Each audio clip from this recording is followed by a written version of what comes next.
Learn the art of speaking like a true leader through this real client session. Enthusiasm that I can see in you about how you have worked in the past projects, and you seem to be a very enthusiastic and a passionate performer, which is something that so many people struggle with. Passion is not something that you can like infuse in people. You naturally have that, or maybe you've developed that. That's fantastic.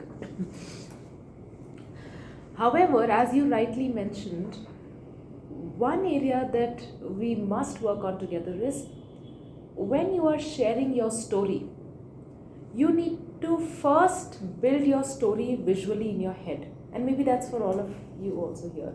The story has to first plan, I have to first plan the story in my head. Just like any filmmaking, if you speak to a director, before the director even thinks of speaking about the script to the actors, the director has visually watched the movie end to end inside their head. Complete picture. A complete picture. Of course, the nuances and all can be worked on later. But when you play your own story in your head once, your expectations from your own self are quite clear. Like, this is my story. You have narrated it raw. So the reason why you need to first narrate your story to yourself is so that everything that's raw, it can come out in the absolute raw format in your head. But when you present it to people around you, it shouldn't be raw. So while you spoke to me right now, everything was so relevant, but I felt this was a raw script. And oftentimes, unfortunately, we don't have enough time to switch from raw to a finished presentation. The defining statement would be that as you accept, that you agree that the sentences, choice of words have to be far more precise, and your choice of words have to be, the same things can be said in less amount of time.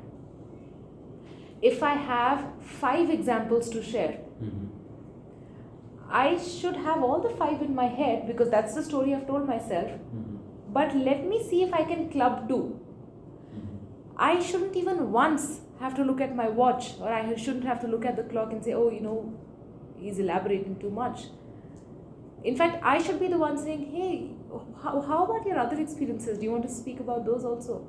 So the art here is that can I club a lot of similar experiences and pack them and present them in one line. So if I have 5 experiences that I want to talk about, let's say I have Dabur to speak about, I have PepsiCo, and then let's say I have Olum to speak about, I say in my head, after my raw script, the second thing is I need to decide which one has to be elaborated and which one should be clubbed. If you feel that the Dabur incident or the Dabur experience must be told because that's where all your strengths are going to be highlighted, you should elaborate a little on that and then club PepsiCo and say, so yeah, while at Dabur I remember I did this and these were the things that we were known for, the first kind of Tetra Pak launch ever. PepsiCo was similar experience in terms of Tetra Pak, but I had the foundation already. My groundwork was already done by now.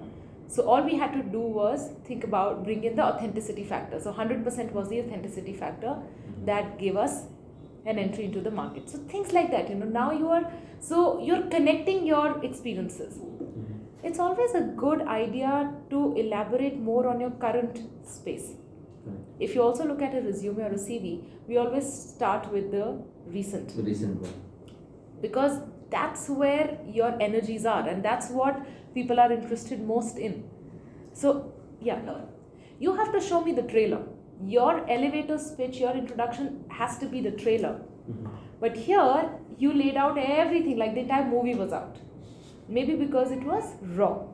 So I think all 3 of us, what we can now going forward, we can work on is that any presentation, anything that we've got to speak about, do a flash play of what do you have to say end to end.